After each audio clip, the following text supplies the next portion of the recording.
Hi again. So yeah, I'm next to my radiator again. After the absolute phenomenal success of my last video, I've decided to do another one on what I love about the INFPs I know.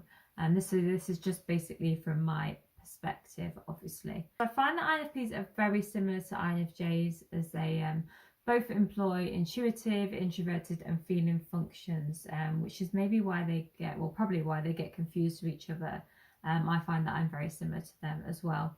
I find that the most basic general difference is that INFPs generally approach life with more spontaneity and are less structured and don't need that need for control as much. I've personally found that I get on very well with INFPs, with the very few I know, as I found that these similarities and differences complement my personality well as an INFJ. So I've got 6 points on what I love about the INFP personality type. So the first one is that they seem to get very emotionally involved with fictional characters. I think fantasy worlds and escapism are very attractive ideas and pursuits to INFPs.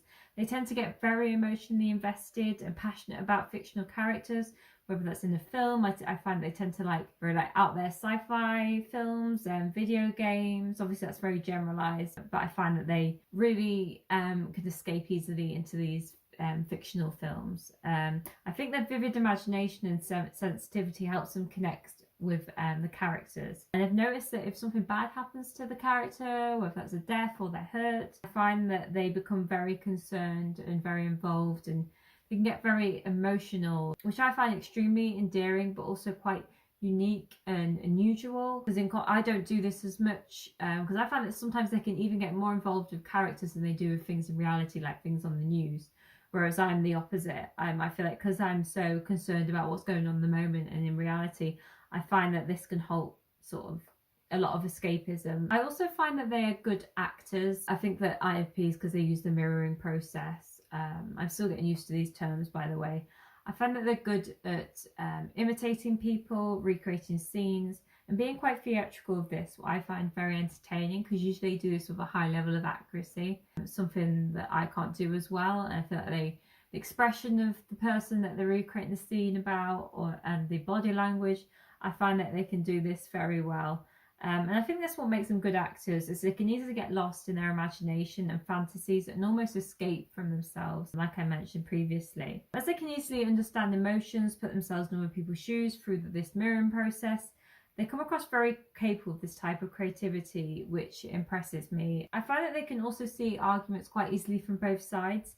Personally, my decisiveness as an INFJ can make me quite stubborn when I'm passionate in the views I have. But I find that the INFP I know enables me to see things more objectively and from a more balanced perspective, which I find that more accurate, because they don't let their emotions cloud what they're saying so much. I think even though they have strong values that they're passionate about also, which I relate to as an INFJ. I like the fact they can switch to calmly listening, contemplating all the angles of an issue, put their emotions aside, and they can show non-judgment and be honest with their conclusions, rather than just saying what I want to hear out of ease so they get no backlash. They have to stay true to their integrity and their opinions. Obviously the truth can sometimes hurt, and they're not afraid to take that risk for the greater long-term benefit, which I think their intuition plays a part in. I find that they tend to emit quite a relaxing aura, and they remain quite calm during changes and things like that.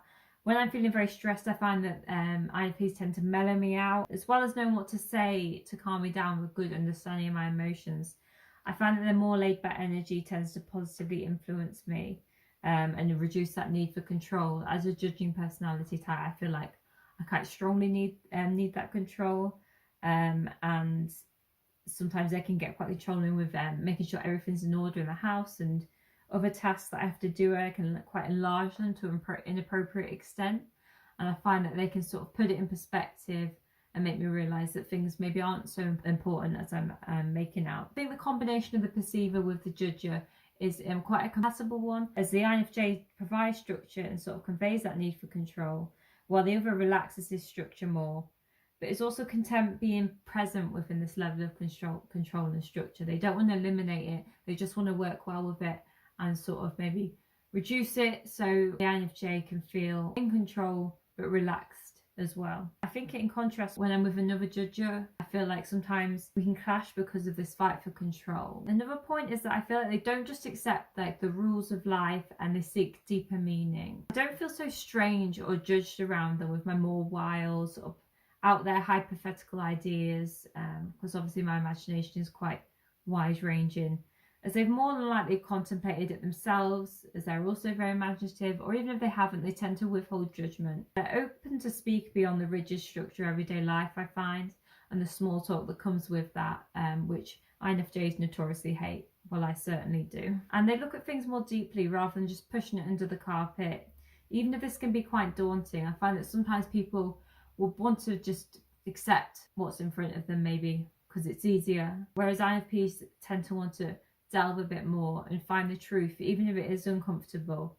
I find this unwillingness to just accept what is in front of them is very admirable and something I also strive for. And the last point is I find that they're very good at communicating, including their listening skills in particular and their articulation of words. When researching this, most posts actually seem to disagree with this and say they're more articulate on paper rather than speaking, but I find as they tend to not let their emotions cloud their opinion as much. I find that they're very coherent in communicating things, especially if they're competent and passionate about them, and I think especially if this is one-to-one, which I think is their sort of preference and their preferred setting because it sort of suits their introverted nature. I think they can speak quite deeply and comprehensively, and they tend to individualize how they word things to suit the listener, so that they sort of shape things so the listener really grasps an understanding of what they're saying and aren't just listening for the sake of it, and they're not just communicating for the sake of it. What I actually appreciate the most is that they're actually very good listeners, I find, and I find that they really just want to listen rather than just listening because it's the right thing to do and it's the polite thing to do. I feel like they're really processing what you're saying and they're in this sort of intense state of listening so they can respond appropriately and really understand the core of what you're trying to say, so they can offer an appropriate and really helpful answer. As I find INFJs sometimes lack a clear understanding of their own true identity, I find that this can be extremely reassuring. I find that INFJs can sometimes get influenced by what's around them because they feel like they need to sort of fit in more. They feel they need to belong more, whereas INFPs are content with their truth and they have more of an understanding of their own identity and can be more objective about it rather than just getting influenced by those around them. I find that they're not overly talkative and they perhaps prefer to listen. So when they do speak, it is usually really important to listen to and it's worthwhile. They're not just speaking for the sake of it because that's the right thing to do, you know, have small talk. They can sort of see through it more and get to the core of things. So yeah, hopefully you liked this video and perhaps agreed with some of the points I made, whether you're an INFJ or an INFP or a different personality type altogether. So yeah, take care.